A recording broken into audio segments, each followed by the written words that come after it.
Hello, YouTube Stackers. This is ST with Silver Stacking 101, where we always believe in staying stacked and packed. Stacked with silver, gold, food, ammo, and packed with the means necessary to defend our stack.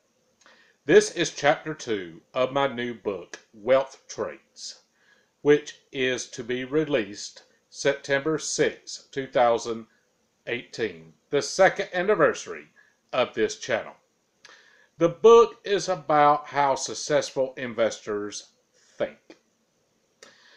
The title of Chapter 2 is Investors versus Consumers. Let's face it, the public education system does a lousy job on teaching young people what it takes to accumulate wealth. Actually, the subject is barely broached at best. Therefore, young people have to get their ideas from the mass media, particularly Hollywood. How does Hollywood portray investors? Driving very expensive cars, taking vacations to exotic locales, living a fast-paced, freewheeling, gambling lifestyle, which are elements of a consumer, not an investor. It also lends itself to associate high income equals wealth.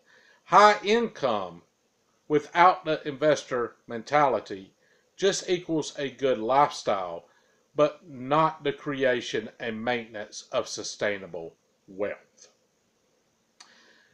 Let's take an example of lottery winners.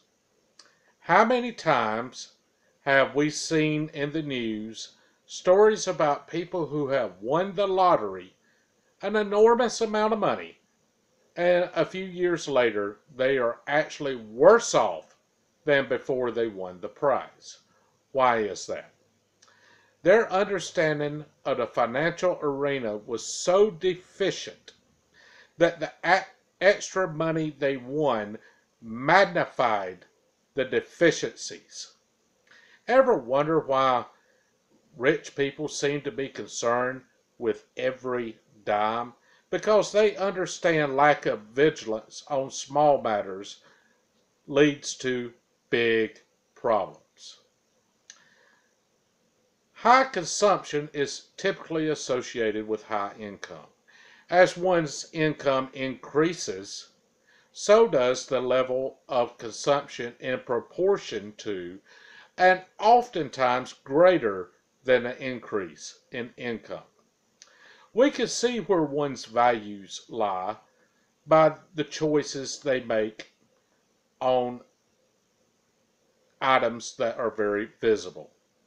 Ask yourself the next time you pull up next to an expensive import at a red light or a stoplight, look over at the driver and think, what are the chances the priorities used on the selection of the vehicle are used in the driver's other facets of their financial lives?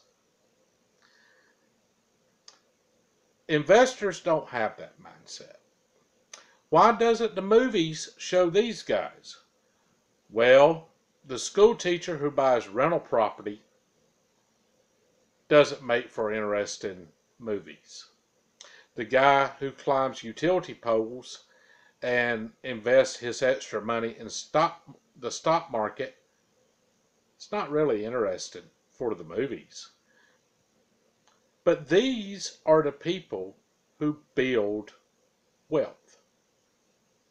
The people that live frugally, practice thrift, and live within their means and invest the residual unspent income into items that will create passive income and therefore compound their profits.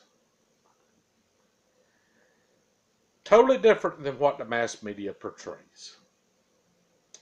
Let me know what you think. Agree or disagree, tell me why. Please give me a thumbs up, subscribe if you haven't, Thank you for watching. God bless you and stay stacked and packed.